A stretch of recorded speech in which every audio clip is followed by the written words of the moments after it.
الحمد للہ رب العالمین والصلاة والسلام علی حبیبہ محمد وآلہ وصحبہ اجمعین اما بعد فاعوذ باللہ من الشیطان الرجیم بسم اللہ الرحمن الرحیم قال اللہ تعالی فی القرآن الکریم والفرقان الحمید المال والبنون زینۃ الحیاۃ الدنیا والباقیات الصالحات خیر عند ربک ثوابا وخیر عملا اللہم سبحانک لا علم لنا الا ما علمتنا انک انت العلیم الحکیم مولاي صلی وسلم دائما ابدا علی حبیبک من زانت بہ الرسل۔ اللہ رب العالمین نے اس آیہ کریمہ میں ارشاد فرمایا ہے کہ مال اور بیٹے دنیا کی زندگی کی رونق ہیں اور باقی رہنے والے نیک اعمال آپ کے پروردگار کے نزدیک ثواب کے لحاظ سے بھی اچھے ہیں اور امید کے اعتبار سے بھی اچھے ہیں۔ دو حصوں میں اس آیہ کریمہ کو اگر لیا جائے تو پہلا حصہ مال اور اولاد کے حوالے سے ہے کہ یہ دنیا کی جو زندگی ہے اس کی یہ زینت یا رونق سمجھی جاتی ہے، اور عند اللہ جو حصے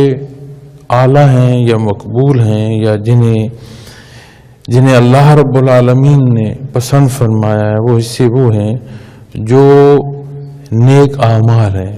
یا دار دنیا پر جو نیکی چھوڑ دی جائے گی اعمال صالح ہوں گے وہ اللہ رب العالمین نے کہ حضور جو ہیں وہ پسندیدہ ہیں۔ اور اسی میں مزید آگے فرمایا کہ انہی پر جو ثواب کا عطا کرنا ہے اور انہی سے جو منسلک آپ کی امید ہے وہ خوب۔ معزز سامعین کرام، انسانی وجود جو ہے اس کی آمیزش میں اسی عالم خلق سے اشیاء کا ایک مجموعہ ہے اور آمیزش ہے، جیسے آگ، مٹی، ہوا، پانی۔ یہ وجود انسانی کی تخلیق میں اللہ رب العالمین نے اسے تخلیق میں استعمال فرمایا۔ یوں تو قرآن کریم میں بھی شہادت ہے، ارشادات محمد رسول اللہ صلی اللہ علیہ وسلم میں بھی رہنمائی ہے، اور یہ حق ہے کہ اللہ رب العالمین جب کسی چیز کا ارادہ فرماتے ہیں تو کن فیکون کے الفاظ کلام ذاتی میں بیان فرمایا، کسی مزید سبب کی ضرورت نہیں ہے، لیکن اللہ نے پسند فرمایا ہے اس عالم خلق میں کہ جو حصے اس کے امور کے ہیں وہ اسباب سے ہوں۔ تو یہاں جب تخلیقی پہلو آیا تو اس تخلیق کی ابتدا سے ہی اس وجود میں ہی اللہ رب العالمین نے سبب سے بنیاد رکھی۔ تو وجود کے جو عنصر ہیں ان کو بھی اسی خلق سے لیا گیا، اور اس خلق کے عناصر جو یہ چار عناصر ان کی آمیزش سے جو تبخیر پیدا ہوئی اسے نفس کہتے ہیں۔ اب لا محالہ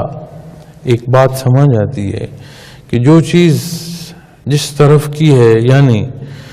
آگ، مٹی، ہوا اور پانی اس عالم خلق سے ہیں، اب ان کی آمیزش سے جو تبخیر اٹھے گی لا محالہ اس کا رخ بھی اسی طرف ہوگا۔ اسی لیے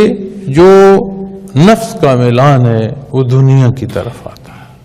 ہمیشہ وہ اپنی مرضی چاہتا ہے، ہمیشہ وہ چاہتا ہے کہ وہ ہو جو اسے پسند ہے، جیسا وہ ہے ایسا اور کوئی ہے نہیں،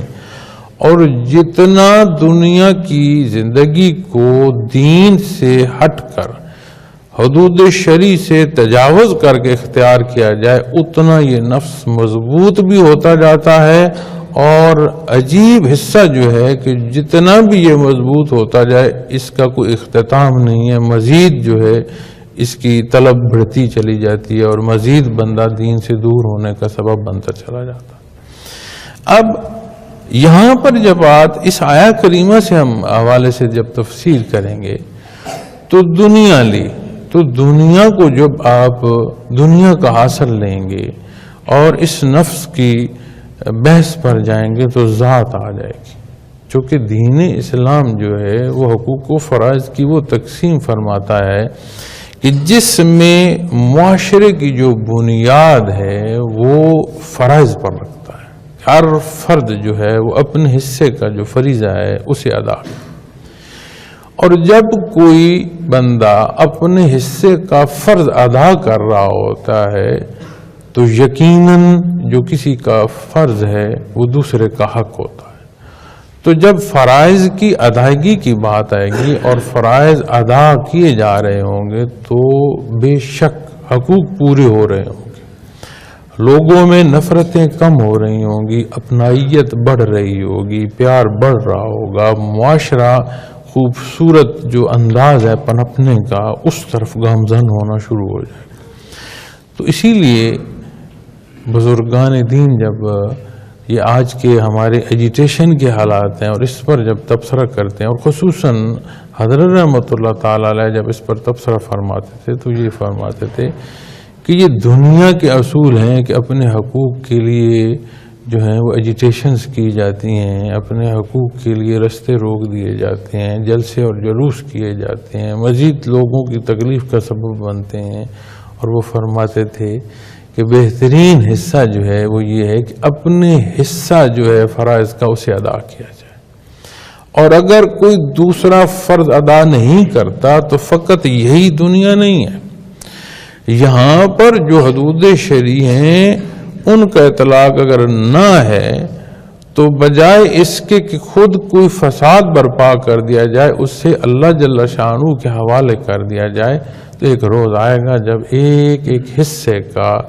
وہ حساب ہوگا جس میں کوئی کمی بیشی نہیں ہوگی، حق ہوگا۔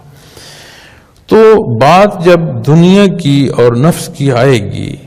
اور ان دو کے تحت جب بات آئے گی کہ مال اور بیٹے، تو یہ سمجھ آتی ہے کہ دنیا کے حصول میں یہ دو حصے ایسے ہیں جنہیں بہت اعلیٰ سمجھا جاتا ہے۔ جس کے پاس مال و دولت ہوگی، دنیا کی طاقت ہوگی، باقی لوگوں سے اس کا انداز رہن سہن، اس کی زندگی کے پہلو، اس کی روزمرہ کی حیات اعلیٰ ہوگی، تو وہ اپنے آپ کو اور اس کے نفس کی جو خواہشات ہیں بڑھیں گی بھی صحیح، اور تقویت کا اس کی سبب بنتی رہیں گی۔ اور دوسرا حصہ ہے اولاد کا، کہ یہ سارا کچھ دنیا داری کا نظام بھی ہو اور ساتھ اولاد کا جو نعمت ہے، جو اولاد کی نعمت، اور اس میں خاص کر جو بیٹوں کے حصے آتے ہیں وہ جس کے پاس ہوں، وہ یہ سمجھتا ہے کہ میں خوش قسمت ترین ہوں اور دنیا کی جو سب سے بڑا حصول ہے وہ میرے پاس ہے۔ چونکہ یہی مقصد اکثر دنیا ہمارے سامنے رکھتی ہے کہ اپنے لیے کیا کیا اور اپنی اولاد کے لیے کیا کیا، اور اس کیا کرنے میں دنیا کی حیثیت شامل ہو جاتی ہے۔ اس میں آپ طاقت کے پہلو لے لیں، اس میں آپ دولت کے پہلو لے لیں، اس میں شان و شوکت کے پہلو لے لیں، جو کچھ بھی ہے اسے منسوب کرتے ہیں تو وہ ایک نقطے کے گرد آ کر گھوم جاتا ہے، اور وہ ہے ذات۔ اب دین سے جو تجاوز ہے اس ذات میں اتنی بڑھوتی دیتا ہے کہ نفس جو ہے وہ اپنی تقویت اسی میں پاتا ہے اور اپنی مضبوطی اسی میں پاتا ہے۔ اپنے لیے تو وہ اطمینان تلاش کر رہا ہوتا ہے، لیکن عجیب پہلو ہے، اللہ رب العالمین کی ذات بے نیاز ہے کہ اس سارے حصول کو جسے وہ اپنے لیے کامیابی اور کامرانی سمجھتا ہے اور اپنے سکھ اور سکون کا سبب کرتا ہے، محض اس کے گرد جب زندگی گھومنا شروع ہو جاتی ہے اور دین سے دوری ہو جاتی ہے تو سارا کچھ ہو بھی تو سکون نصیب نہیں ہوتا۔ عجیب پہلو ہے، اور اللہ رب العالمین کی ذات بے نیاز ہے۔ ہاں جا، جب تو مجھ سے دور ہوتا ہے اور دنیا لینا چاہتا ہے جہاں دنیا لے، لیکن دنیا کے لینے کے ساتھ سکون منسلک نہیں ہے، اطمینان منسلک نہیں ہے، سارا کچھ ہونے کے باوجود پھر سکھ اور اطمینان نہیں رہتا۔ اور عجیب پہلو زندگی کا اور ہمارے درمیان مثال کا عجیب پہلو ہم نے بھی دیکھے ہیں اور سنے ہیں، اور اسی معاشرے میں ہم بھی انسان ہیں، اسی معاشرے کے باسی ہیں، ایک اکائی ہیں کہ کچھ نہیں ہے کئی لوگوں کے پاس، لیکن سکھ اور سکون اتنا ہے کہ بندہ حیران ہو جاتا ہے، اتنے وہ مطمئن ہیں، بیماری اور تکلیف ہے تو بھی مطمئن ہے، غریبی اور ناداری ہے تو بھی مطمئن ہے۔ تو جب ان کے اطمینان کا سبب ڈھونڈا جائے تو اتباع محمد رسول اللہ صلی اللہ علیہ وسلم کے علاوہ اور پھر کچھ چیز اور کوئی راستہ ملتا نہیں۔ تو جب دنیا کے حصوں کی بات آئی تو اللہ رب العالمین نے فرمایا المال والبنون زینت الحیات الدنیا، کہ مال اور اولاد جو ہے یہ دنیا کی جو زندگی ہے اس کی رونق ہے. یعنی انہیں اگر دین سے دور ہوا جائے تو اسے زندگی کا مقصد سمجھ لیا جاتا ہے اور اسے اپنے لیے ایک اعلیٰ مقام سمجھ لیا جاتا ہے. اسی لیے ایک اور جگہ پر قرآن کریم میں اللہ رب العالمین نے یہ ارشاد فرمایا کہ روز محشر کو اولاد اور یہ مال سکھ نہیں دیں گے، فائدہ نہیں دیں گے، الا من اتی اللہ بقلب سلیم. ہاں کیا سکھ دے گا؟ یوم لا ینفع المال ولا بنون الا من اتی اللہ بقلب سلیم. یہ مال، یہ اولاد کوئی منفعت کا سبب، کوئی سکھ کا سبب روز محشر نہیں بنے گے. ہاں کیا؟ وہ جو قلب سلیم لے کر اللہ رب العالمین کے حاضر ہوگا اس کے سکھ کے سبب کا وہ قلب سلیم جو ہے وہ حصہ ہوگا. قلب سلیم کیا ہے؟ سلیم وہ پاک صاف کیفیت ہے جو قلب انسانی میں. جیسے میں نے پہلے بات کی ہے اس وجود اور تخلیق کی اور تخلیقی عناصر کی، تو انہوں کو اگر آپ دیکھیں تو جس طرح اس وجود کی تخلیق میں نفس تک بات پہنچی کہ اجزاء جو تخلیق کے ہیں ان کی آمیزش جو ہے وہ سبب بنی نفس کا. لیکن یہاں اس وجود میں جو حیات ہے یہ عمومی نہیں ہے، کیونکہ عمومی حیات تو ہر ایک میں ہے. جو زندہ ہے، جس میں حیات ہے، جس میں زندگی ہے، وہ عمومی حیات کے حصے ہیں اس کے پاس. اس تخلیق کو جسے اللہ رب العالمین نے افضل الخلق پیدا فرمایا، جسے اللہ رب العالمین نے اپنی نعمت عطا فرمائی، آسان تقویم ارشاد فرمایا، یہ تخلیق کا جو نمونہ ہے، اسے جب رب العالمین نے حیا عطا فرمائی تو اس کے ساتھ روح منسلک فرمائی. اور روح کی سمجھ ہمارے اس جگہ پر استعداد ہی نہیں ہے کہ ہم سمجھ سکیں. فقط اتنا بیان ہے قل الروح من امر ربی، کہ جو روح ہے امر ربی سے ہے، اور ہم اتنی سمجھ نہیں رکھتے کہ اس بات کو یہاں اس دنیا میں سمجھا جا سکے. یہاں اتنی استطاعت ہی نہیں ہے کسی کے ذہن میں کہ وہ یہ باتیں سمجھ سکے. اور نبی کریم صلی اللہ علیہ وسلم سے جب کفار نے سوال کیے تھے تو ان سوالات کے جواب میں اس سوال جو روح سے متعلق ہے اس کے جواب میں اللہ رب العالمین نے اس آیہ کریمہ میں یہ ارشاد فرمایا تھا کہ قل الروح من امر ربی. اب اس روح کا اس وجود کے ساتھ جو منسلک ہو کر حیات کا سبب بننا ہے، یہ عمومی حیات نہیں رہتی. اسے وہ خصوصیت عطا فرما دی گئی ہے کہ یہ اس پہلو کو اختیار کر کے جو اللہ کا پسندیدہ حصہ ہے اور جس کی تعلیم اللہ کے انبیاء اور رسول نے فرمائی، جس کی تربیت کے لیے اللہ رب العالمین نے اپنے کلام عطا فرمائے، ہمیں قرآن کریم عطا فرمایا، ہم سے سابقہ جو حصے ہیں ان میں بھی جو حصے کتب کی عطا فرمائے، یہ سارے وہ حصے ہیں جو اس بات سے آشنائی دیتے ہیں کہ اس تخلیق کو اللہ کا بہت بڑا احسان ہے کہ اس کی بات مانتے ہوئے اس کی رضا کو پاتے ہیں اور اس کے قرب کی منازل نصیب ہوتی چلی جاتی ہے. اور شاید ہم کمزور لوگ ہیں، وگرنہ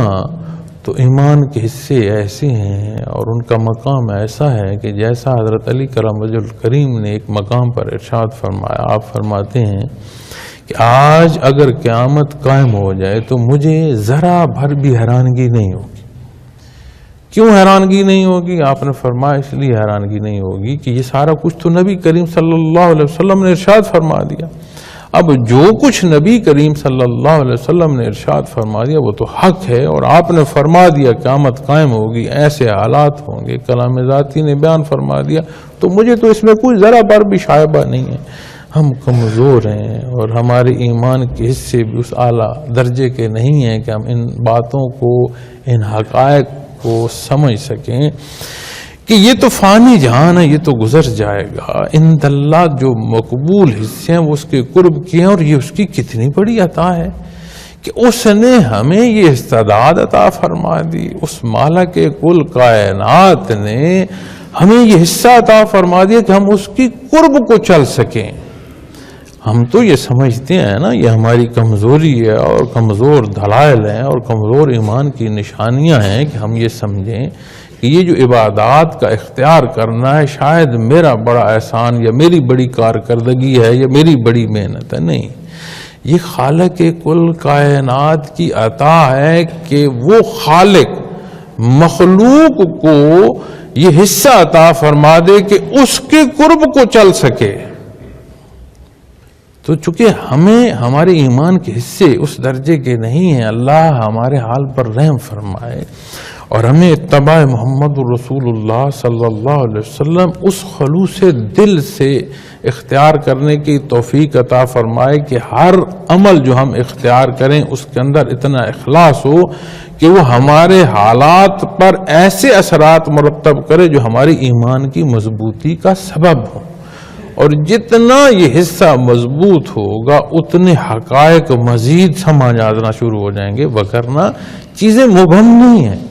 جو قرآن کریم نے کفار مکہ کے حالات پر جب بات کی کہ وہ اندھے اور بہرے ہیں، تو ایسا تو نہیں تھا کہ انہیں نہیں معلوم تھا کہ سورج کب چڑھا ہے یا رات کب آئی ہے، یا کسی دوست کو انہوں نے نہیں دیکھا، کسی دشمن کو انہوں نے نہیں دیکھا،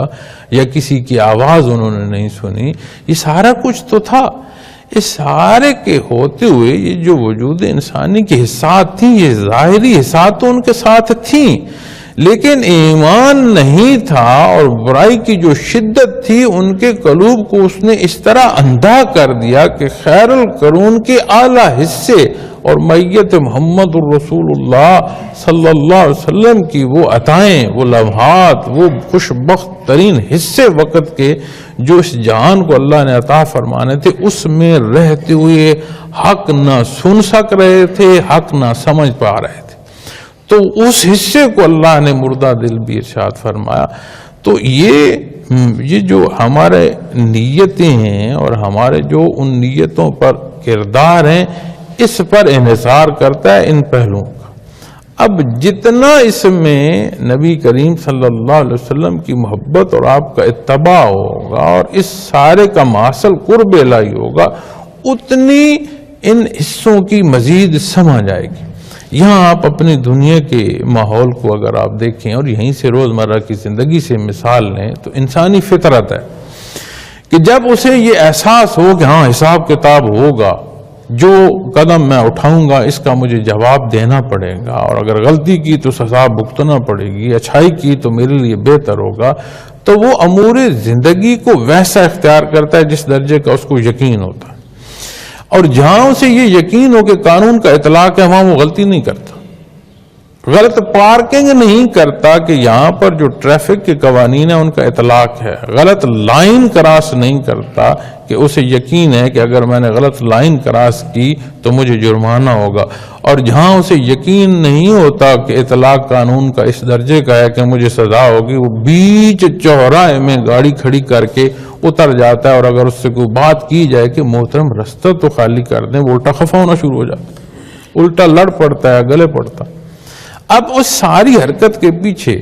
وہ جو یقین کی کیفیت ہے کہ میں جو عمل اختیار کروں گا اس پر جو نتائج مرتب ہوں گے وہ میرے لیے کیسے، اگر ایک جگہ کا جو قانون کا مضبوط نفاذ ہے وہ سبب بنتا ہے صحیح گاڑی کھڑی کرنے اور صحیح پارکنگ کا، تو بندہ مومن کا وہ ایمان جو آخرت کا ہے، ایمان بالآخرہ ہے، اور اللہ رب العالمین کے حضور روبرو پیش ہونے کا ہے، اور ان کتب کا جنہیں تحریر کیا جا رہا ہے، ہمارے ایک ایک عمل کے ساتھ جن کی تحریر ہو رہی ہے، جب یہ یقین ہو کہ یہ روز محشر یہ کتاب میرے ہاتھ میں ہوگی اور اللہ رب العالمین کا دربار ہوگا اور مالک کل کائنات کے روبرو دست بستہ کھڑا ہوں گا، تو لرزاں و ترزاں ہر چیز ہو جائے گی، وجود کا ذرہ ذرہ کانپ جائے کہ اس کیفیت کو سوچ۔ اور اگر اس کیفیت کا ایمان مضبوط اور اعلیٰ ہو جائے، میں یہ سمجھتا ہوں کہ عمومی زندگی کے پہلوؤں میں بھی بندہ بھدک جائے، ڈر جائے کہ کہیں کوئی لغزش ایسی نہ ہو جائے، اچھے عمل کو بھی بھانپ بھانپ پر کر رہا ہو کہ کوئی کمی بیشی نہ رہ جائے، کہ اللہ کے حضور پیش ہونا۔ اور جب ہم اپنی اس کیفیت کو دیکھتے ہیں تو سمجھ آ جاتی ہے کہ جیسے میں روزمرہ زندگی بسر کر رہا ہوں، نام مسلمان الحمدللہ اس کی عطا، خاندان مسلمان الحمدللہ وراثتاً عطا میرے اللہ رب العالمین کی، دین حق میرے پاس موجود، ارشادات محمد الرسول اللہ صلی اللہ علیہ وسلم کا ہر پہلو وہی مطلب بھی موجود، وہی غیر مطلب بھی موجود، تفسیر موجود، تشریح موجود، فقہی بحث موجود، میری عقل و دانست ہے وجود میں، وجود کو وہ طاقت اور وہ اللہ کریم نے استعداد عطا فرمائی کہ ساری چیز کو دیکھ کر سمجھ سکتا ہوں۔ تو پھر اگر میں عمل پیرا نہیں ہو رہا تو پھر میں کیا کہوں کہ جو ہمارا ایمان ہے اس کی مضبوطی کیا ہے؟ اور جب ان پہلوؤں پر بات کریں گے تو اس آیہ کریمہ کی مزید سمجھ آئے گی کہ دنیا کا جو حصول ہے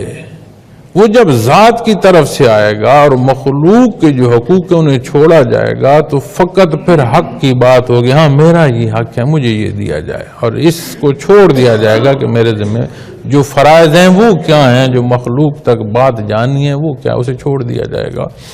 اور اللہ رب العالمین اس دنیا کے حصول پر جو بیان فرماتے ہیں کہ مال اور بیٹے جو ہیں یہ دنیا کی زندگی جو ہے اس میں رونق ہے۔ اب مال بھی دنیا میں ہے، یہ دنیا بھی میرے اللہ نے بنائی ہے، بیٹوں کی رشتے اور اولاد کا عطا فرمانا یہ بھی میرے اللہ کی عطا ہے۔ اس کو اس پہلو سے سمجھا جائے کہ یہ واردات دنیا ہیں اور ان کو اس حدود اور اس کیفیت تک رکھنا ہے جسے اللہ نے مقرر فرما دیا ہے، تو یہی حصے اللہ کے قرب کا سبب بننا شروع ہو جاتے ہیں۔ اور جب انہیں دنیا کے حصول سمجھا جائے کہ یہ دنیا کے اعلی حصول ہیں اور دین سے دور ہوا جائے تو یہی حصے پھر امتحان بننا شروع ہو جاتے ہیں۔ اور جو بات میں پیچھے کرتا ہوا آ رہا تھا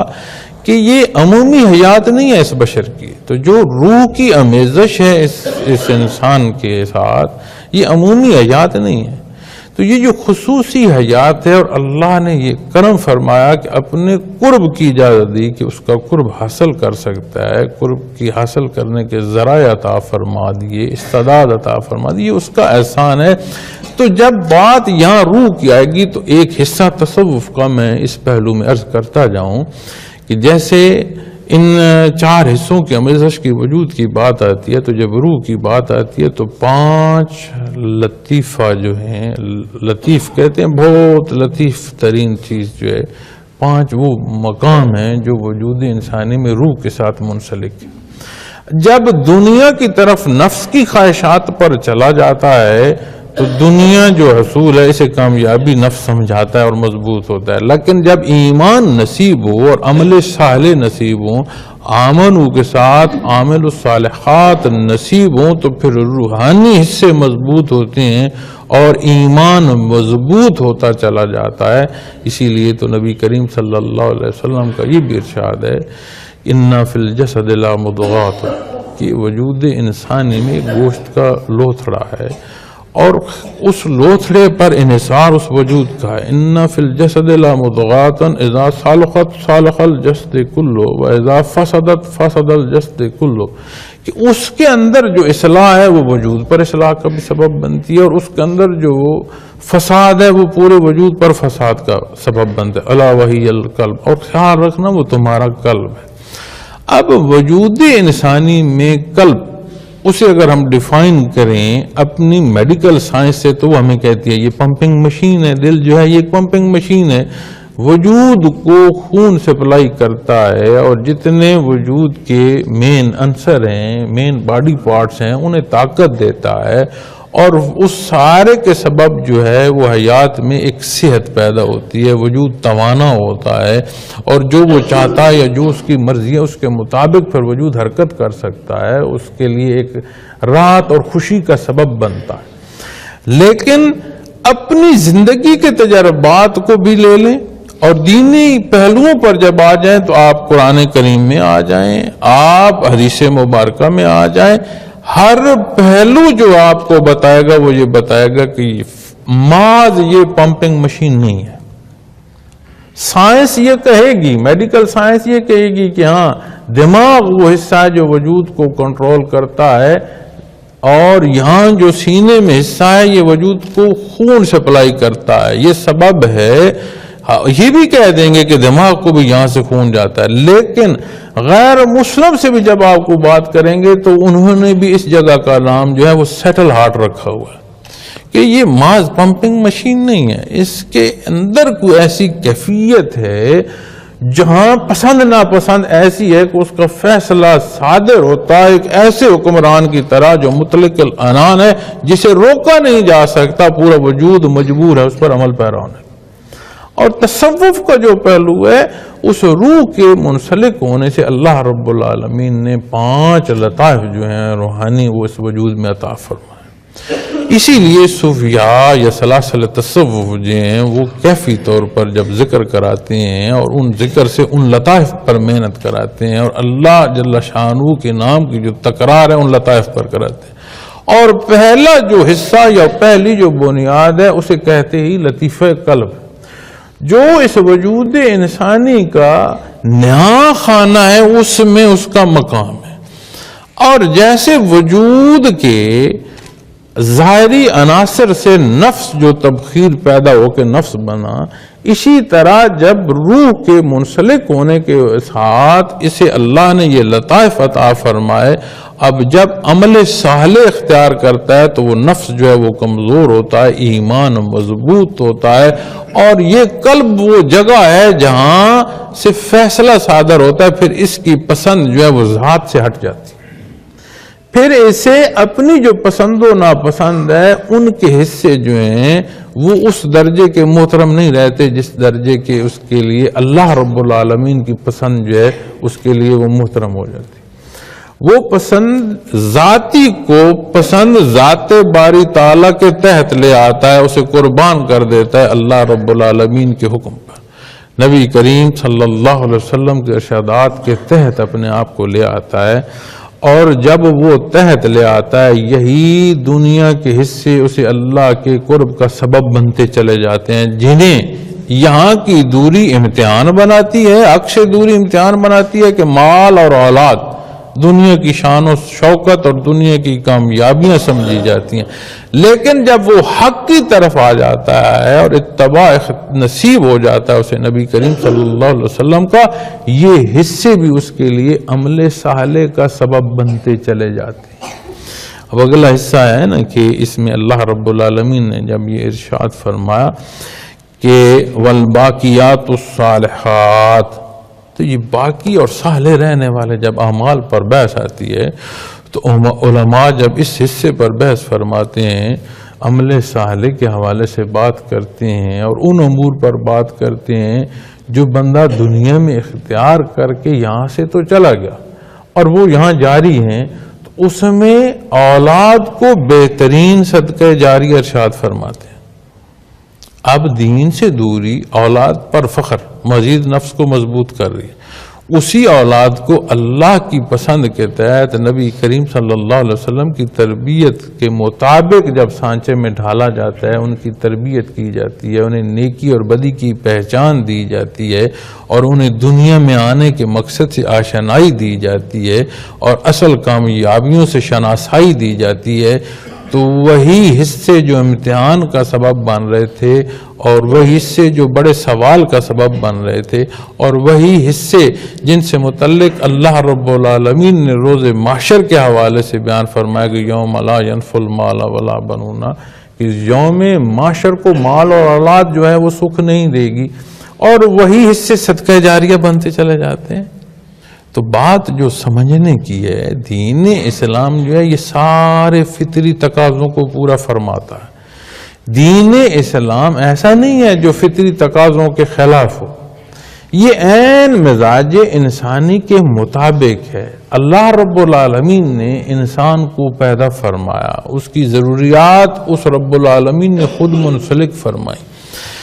ان ضروریات کی تکمیل کے جو ذرائع ہیں اللہ رب العالمین نے تخلیق فرمائے۔ اب ضروریات بھی ہیں، ذرائع بھی ہیں، اس کے درمیان ایک بڑا نازک سا حصہ ہے، وہ احساس کا ہے۔ احساس ضرورت بھی تو اللہ رب العالمین نے عطا فرمایا. جس کے پاس احساس ضرورت نہیں ہوتا اسے دنیا میں پاگل کے الفاظ سے گردانا جاتا ہے. کسی تو معلوم ہی نہیں سردی میں وجود کیسا ڈھانپنا ہے اور گرمی سے وجود کو کیسے بچانا ہے, صفائی کیا ہے اور کھانا کیا ہے, بیٹھنا کیا ہے اور اٹھنا کیا ہے, اوڑھنا کیا ہے اور پہننا کیا ہے. یہ جو لفظ میں نے عرض کر رہا ہوں کہ احساس ضرورت سارا کچھ ہو اور یہ درمیان میں نہ ہو تو بندے کو ہم کہتے ہیں اس کو علاج کے لیے لے جاؤ, اس کے دماغی توازن درست نہیں ہے.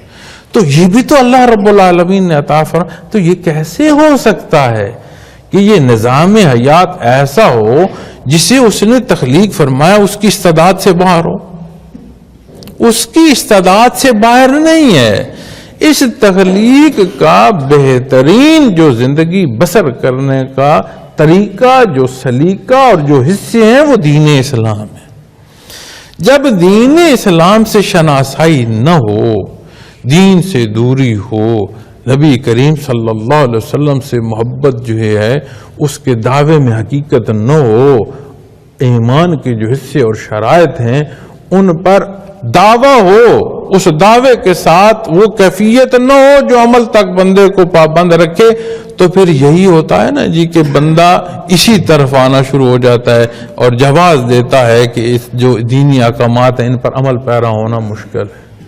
ان کا نفاذ مشکل ہے, ان کا اطلاق مشکل ہے, دین پر عمل کرنا جو ہے وہ سہل نہیں ہے. لیکن جب ان حصے جو ایمان کے ہیں یہ نصیب ہوں, نبی کریم صلی اللہ علیہ وسلم سے وہ محبت نصیب ہو کہ بندہ ہر پہلو میں ڈھونڈے, کپڑا پہننے لگا ہے تو اسے ڈھونڈو.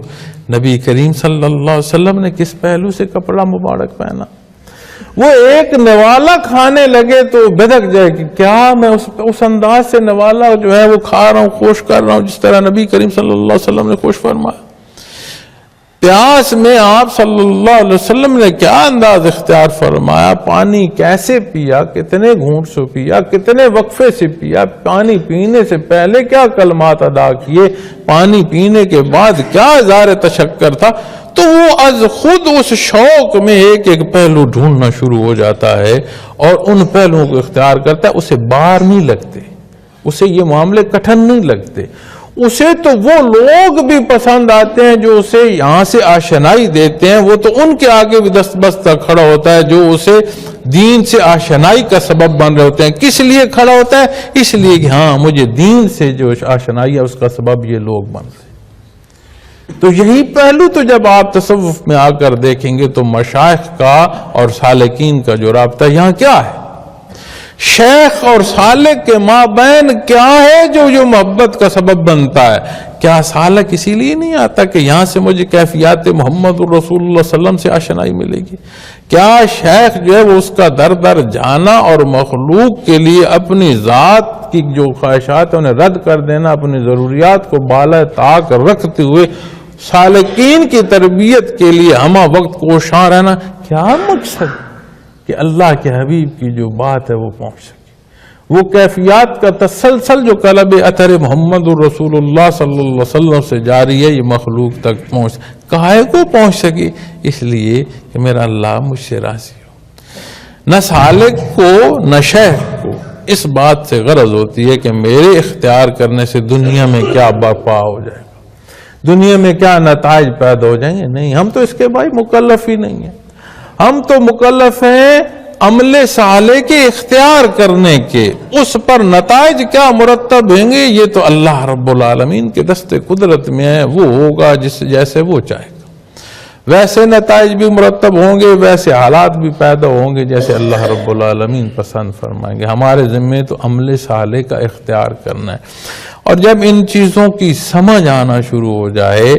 تو پھر یہ حصے ہی قیمتی بننا شروع ہو جاتے ہیں. وہ محبت جو وجود کو بھی پابند کر دیتی ہے, خواہشات کو بھی پابند کر دیتی ہے, وہ لے آتی ہے ان پہلوؤں پر جو عند اللہ پسندیدہ ہیں. اور جب ان حصوں پر بات آتی ہے اور اس حصے پر بھی اگر مزید تفسیر کی جائے کہ والباقیات الصالحات, تو باقی تو عمل صالح رہیں گے. ہم اپنے گرد اگر غور کریں, اپنی ہی آیات سے مثال لے لیتے ہیں کہ اس وجود میں جب بچہ پیدا ہوتا کیا لے کر آتا ہے؟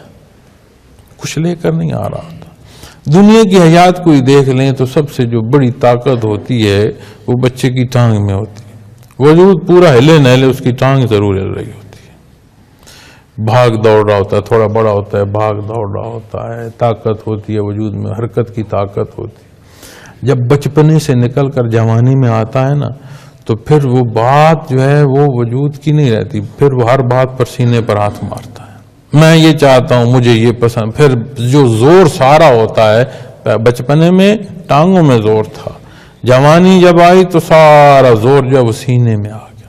پھر وہ ہر بات پر اپنا سینہ تھپ تھپاتا ہے, مجھے یہ نہیں پسند, میں یہ نہیں.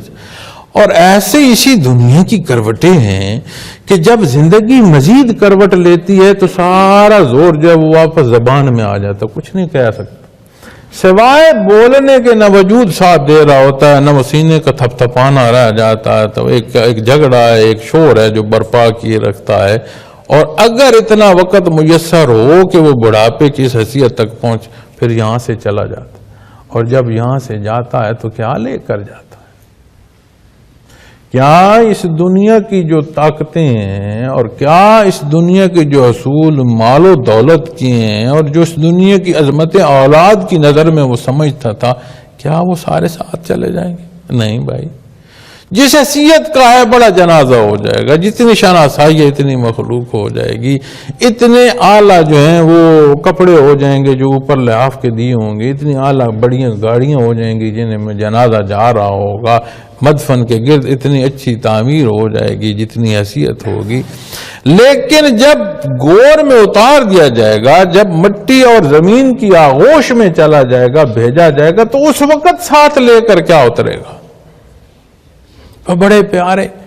جان نثار جو جان دینا چاہتے ہیں وہ اوپر بیٹھ کر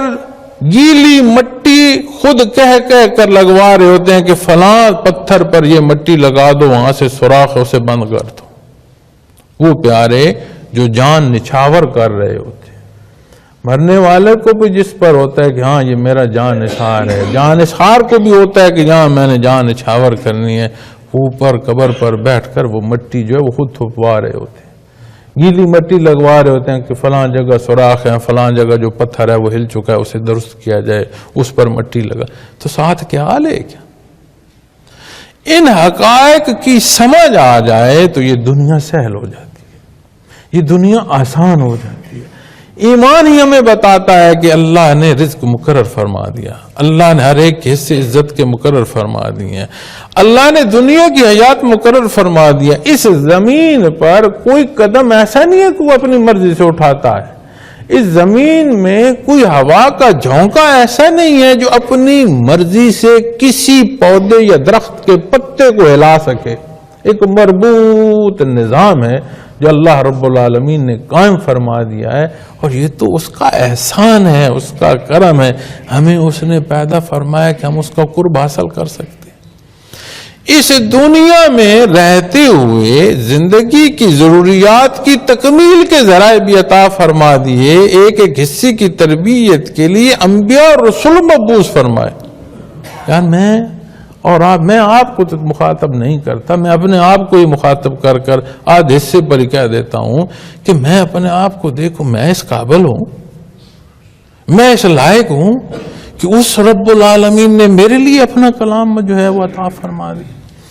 مجھ جیسے بندے کے لیے اس نے نبی کریم صلی اللہ علیہ وسلم کو مبعوث فرما دیا, جو اللہ کے حبیب ہیں, جس کے صدقے, جن کی ذات کے صدقے خالق نے مخلوق پر رحمت فرمائی. مجھے بہت مخاطب فرما رہے ہیں. اور اس ساری عطا کے بعد کبھی میں نے یہ بھی غور کیا کہ میں ہوں کیا, یہ مشت غبار کی حیثیت کیا, اور پھر اس ساری عطا کے جواب میں کیا کر رہا ہوں اور کس طرف جا رہا ہوں. دنیا منع نہیں ہے. ہمیں حضرت رحمت اللہ تعالی علیہ نے شعبہ کیفی بھی جو سکھایا, اس میں بھی جو ان کا ارشاد تھا وہ فرماتے تھے اسی دنیا میں رہو, ایسے رہو جیسے نبی کریم صلی اللہ علیہ وسلم نے تعلیم دی اور اللہ نے پسند فرمایا, ان پہلوؤں کے تحت رہو. یہ دنیا تمہیں اللہ کی جو قرب کے منازل ہیں ان کے حصول کا سبب ہو جائے گی.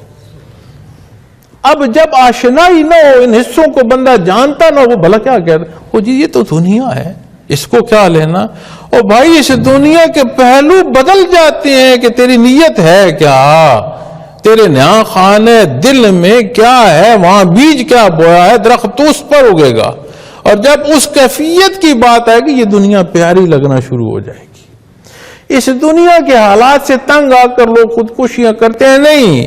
ایمان کی شیرینی نصیب ہو جائے، اس کا لمحہ لمحہ پیارا ہو جائے گا،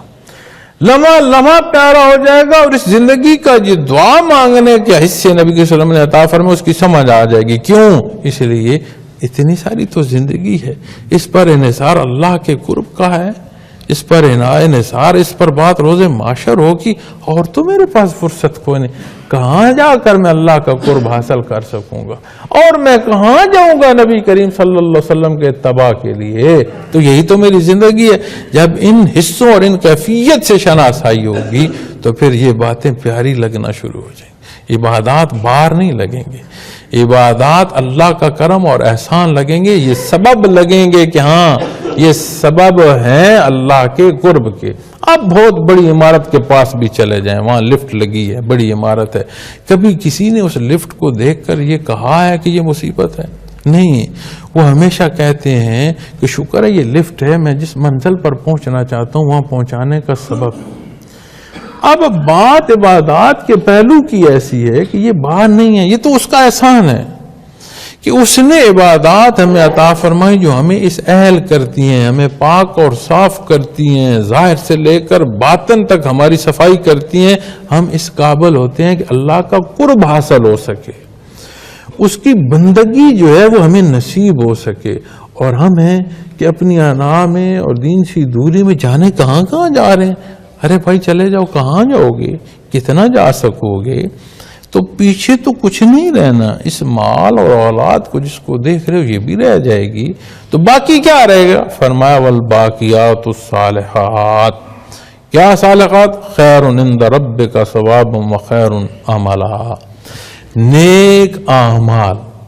اچھے کردار جو ہیں وہ باقی رہ جائیں گے، اور دنیا کی انہی پہلوؤں میں، اسی دنیا کی مال و دولت سے بھی وہ عمل صالح اختیار ہو سکتے ہیں جو مخلوق کو سکھ دے سکیں، اور اسی دنیا کی میں جو اپنی اولاد ہے وہ عمل صالح، بہترین جو عمل صالح اس کے ضمن میں بھی چھوڑی جا سکتی۔ اور اللہ رب العالمین فرماتے ہیں کہ یہ وہ حصے جو نیک اعمال ہیں آپ کے پروردگار کے نزدیک ثواب کے لحاظ سے بھی اچھے ہیں اور امید کے اعتبار سے بھی اچھے ہیں۔ ثواب کیا ہے؟ کسی بھی عمل پر جو حصہ مرتب ہوگا اندر اللہ وہ ثواب، عمل صالح ہوگا تو ثواب وہ ہوگا جو اللہ کے قرب کا، عمل بد ہوگا تو وہ ہوگا اس کا ثواب جو سزا کی طرف لے جائے گا۔ اور امید کیا ہے؟ امید ایمان کی وہ کیفیت کہ بندہ اس خوف میں رہے کہ میں تو خطا کار ہوں، میں تو کمزور ہوں، اللہ بخشنے والے ہیں، شاید میری کوئی بات قبول ہو جائے، شاید مجھے وہ کوئی ایسا حصہ عطا فرما دیں جو میں اس کے حضور اختیار کروں عبادت کا، مجھ سے راضی ہو جائے۔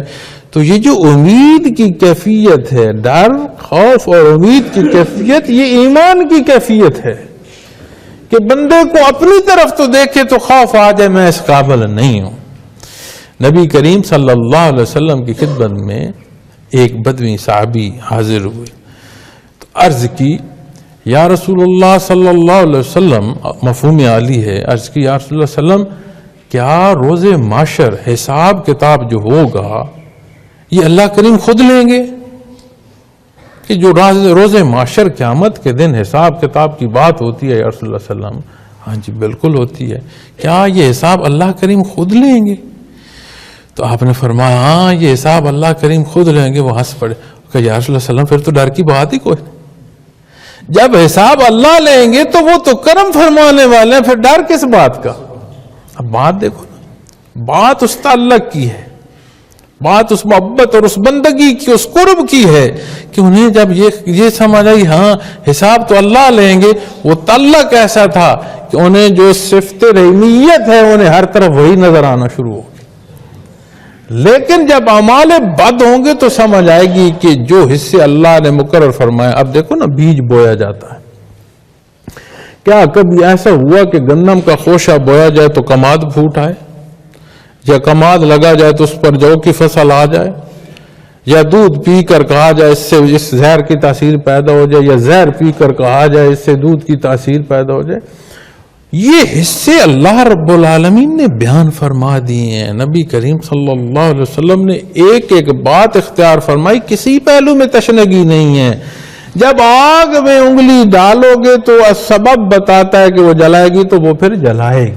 یہ اس کی کریمی ہے، شان کریمی ہے، وہ اپنا کرم فرما دے۔ اپنے صدقے، اپنے حبیب کے صدقے ہم اس قابل نہیں ہیں کہ ہم اپنے حصوں کو دیکھ کر یہ سمجھ سکیں کہ ہم کوئی قرب کا ذرہ بھی حاصل کر سکیں، بخشش تو دور کی بات ہے۔ تو یہ اس کی کرم نوازی ہے، وہ ہمارے حال پر رحم فرمائے، ہمہ وقت اس کے حضور یہ دعا گو رہا کریں۔ اس دنیا کو ضرور اختیار کریں، لیکن وہ حدود جو نبی کریم صلی اللہ علیہ وسلم نے مقرر فرمائی ہیں وہ ہر لمحے خیال میں رہیں۔ اور عجیب بات میں آپ کو عرض کروں، میں نے دنیا پھر کر بھی دیکھی ہے، اور ان ممالک کو بھی میں نے باغور دیکھا ہے جو دنیا کو لیڈ کر رہی ہے، اور ان ممالک کی میں نے ہر حیثیت دیکھی ہے۔ میں نے عام فٹ پاتھ پر زندگی جو لوگ بسر کر رہے ہیں ان کے ساتھ بھی میری بیٹھنا اور موقع ملا ہے، اور نشست کا موقع ملا ہے، اور اس زندگی میں جن کے پاس محلات ہیں میں نے وہاں بھی بیٹھنے کا مجھے موقع ملا ہے۔ میں نے سارے وہ حالات بھی دیکھے، عام بندے کی زندگی سے لے کر اور اس زندگی تک جو وہاں پر بھی لوگ سوچتے ہیں کہ ایسی ہمیں مل جائے۔ تو اس سارے پہلوؤں کو اگر آپ دیکھ کر لائیں تو یقین مانیں کوئی اصول غیر مسلم کے پاس بھی عمومی الفاظ میں اسے نہیں کہتے کہ جی یہ اعلیٰ نہیں ہے جسے نبی کریم صلی اللہ علیہ وسلم نے 14 صدیاں پہلے بیان فرما دیا نہ ہو۔ کوئی قانون انسانیت کے حوالے سے بنا ہے تو وہ عین آپ صلی اللہ علیہ وسلم کے الفاظ کے مطابق آپ کی رہنمائی کے تابع بنا ہوا ہے۔ کوئی دنیا میں ویلفیئر قانون لے لیں، کوئی اعلیٰ اخلاق لے لیں، اعلیٰ قدر لے لیں، غیر مسلم معاشروں کی اعلیٰ قدر لے لیں، آپ یقین مانیں کہ وہ ایک ایک بات آپ کو لے کر لے جائے گی 14 صدیاں پہلے۔ ہم بحثیت مسلمان کیوں شرمندگی محسوس کریں کہ ہاں جی اسلام کی بات ہو تو یہ شرمندگی کی بات ہے؟ بات یہ نہیں ہے، ہماری اپنی آشنائی وہ نہیں ہے، ہماری اپنی وہ طلب نہیں ہے، وگرنہ دین اسلام تو تمام فطری تقاضوں کو پورا فرماتا ہے۔ کہاں دین منع کرتا ہے کاروبار نہ کرو؟ کہاں دین منع کرتا ہے اچھا کھاؤ نہیں، اچھا پیو نہیں؟ کہاں دین منع کرتا ہے کہ تمہارے پاس اگر کچھ حیثیت ہے تو لوگوں کی مدد نہ کرو؟ کہاں منع کرتا ہے؟ جو حدود شرعی ہمارے اوپر نافذ ہے، آپ یقین مانیں دنیا بھر میں جس چیز کو اعلیٰ قدر کہا جاتا ہے وہ ساری دین کی۔ تو دین کو نہ جاننا ہم اپنے آپ سے زیادتی کر رہے ہیں۔ اللہ رب العالمین ہمارے حال پر رحم فرمائے۔ اللہ رب العالمین نے ہمیں یہ ملک عطا فرمایا۔ پیشانی ہے نا وہ اسمبلیاں یا وہ پریزیڈنسیاں، یہ پیشانی ہوتی ہیں کسی بھی ملک کا، اس پیشانی پر تو ہم نے لکھ کر لگا دیا ہے کہ لا الہ الا اللہ محمد رسول اللہ۔ اللہ کریم اس کی حقیقت بھی ہمیں عطا فرمائے۔ وآخر دعوانا ان الحمد للہ رب العالمین۔